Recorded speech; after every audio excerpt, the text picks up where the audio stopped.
Hello friends, welcome to bachelor party.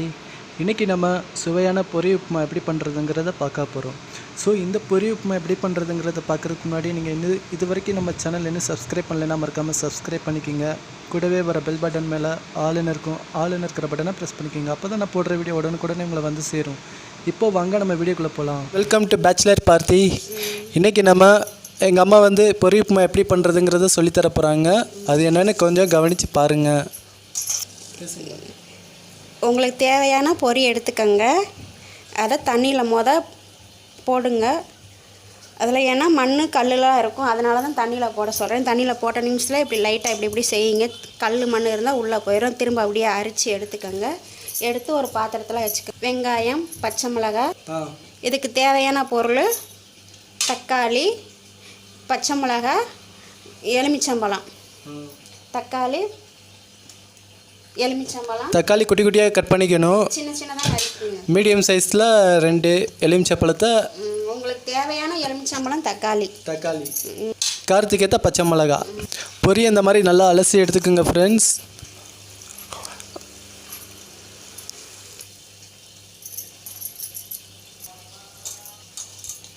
இப்போ நல்லா பொரி நல்லா அலசி எடுத்துக்கிட்டாச்சு. இப்போது எப்படி பண்ணுறதுங்கிறத பார்க்கலாம் வாங்க. இப்போது ஒரு பெரிய கடாய் ஒன்று வச்சுக்கலாம். இதுக்கு மிளகாத்தூளோ இல்லை மசாலா எதுவுமே தேவைப்படாது. ரொம்ப சிம்பிள் தான். மீடியம் சைஸில் 2 தக்காளி நீட்டாக கட் பண்ணிக்கோங்க, இல்லை குட்டி குட்டியாகவே கட் பண்ணிக்கோங்க. அப்புறம் காரத்துக்கு ஏற்ற பச்சை மிளகா போட்டுக்கோங்க. அதனால் நாங்கள் வந்து 2 பச்சை மிளகா எடுத்துருக்குறோம், அதாவது 3 பேர் சாப்பிட்ற மாதிரி. அப்புறம் 2 எலுமிச்சப்பழம், மீடியம் சைஸில் எலுமிச்சப்பழம் எடுத்துக்கோங்க. அது எலுமிச்சப்பழம் போட்டிங்கன்னா நல்லா டேஸ்ட்டாக இருக்கும். அதுக்காக இப்போது எண்ணெய் ஒரு 3 ஸ்பூன் எண்ணெய் ஊற்றிக்கலாம். ஒரு அரை ஸ்பூன் கடுகு நல்லா வெடிக்கட்டும். இப்போது 4 பச்சை மிளகா போட்டுக்கலாம். பச்சை மிளகா நல்லா பொரிஞ்சு வரட்டும். ஒரு ஸ்பூன் கடலப்பருப்பு, அரை ஸ்பூன் உளுந்தம்பருப்பு போட்டதும் இந்த மசாலா நல்லா பொரிஞ்சு வரட்டும். ஸ்டவ் மீடியம்லேயே வச்சுக்கோங்க. இப்போ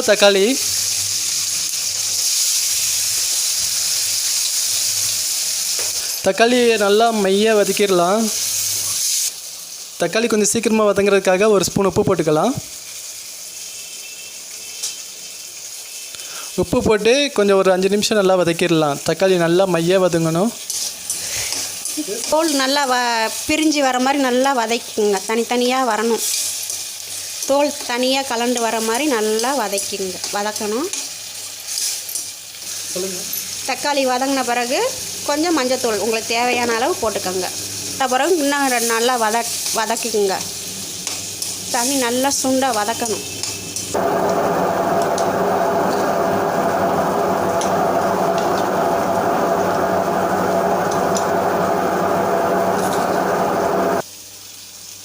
இப்போது அம்மா லெமன் ஜூஸ் ஊற்றுறாங்க. லெமன் ஜூஸ் ஊற்றியாச்சு. ஊற்றின பிறகு ஒரு 2 நிமிஷம் நல்லா வதக்குங்க. என்ன சொல்ல,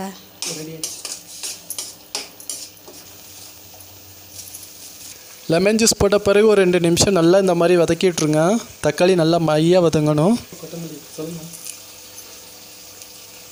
எலுமிச்சை ஜூஸு ஊற்றின பிறகு நல்லா கிளறிக்கிட்டு கொத்தமல்லி கொஞ்சம் போட்டு, கொத்தமல்லி போட்ட பிறகு நல்லா பொடியாக நறுக்கி போட்டுக்கோங்க. இல்லைன்னா கையிலேயே உங்கள் கிள்ளி போட்டுக்கோங்க.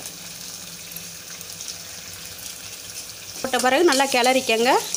கிளறிட்டு ஒரு 2 நிமிஷம் கிளறினா போதும். பொரியை போட்டுக்கோங்க.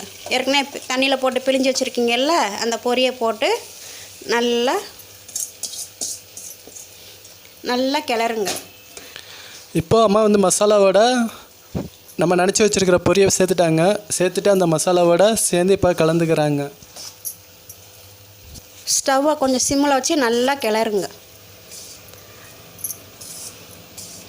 அடியில் உள்ளது மேலே உள்ளது கீழே கலந்து வர மாதிரி நல்லா கிளறுங்க.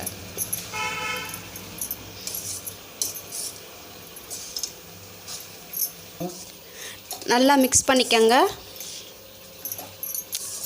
உங்களுக்கே பார்த்தா தெரியும், முன்ன நம்ம தக்காளி வதங்கின பிறகு போட்டதுக்கும் இப்போ கிளறின பிறகு எப்படி இருக்குங்கிறது உங்களுக்கே தெரியும்.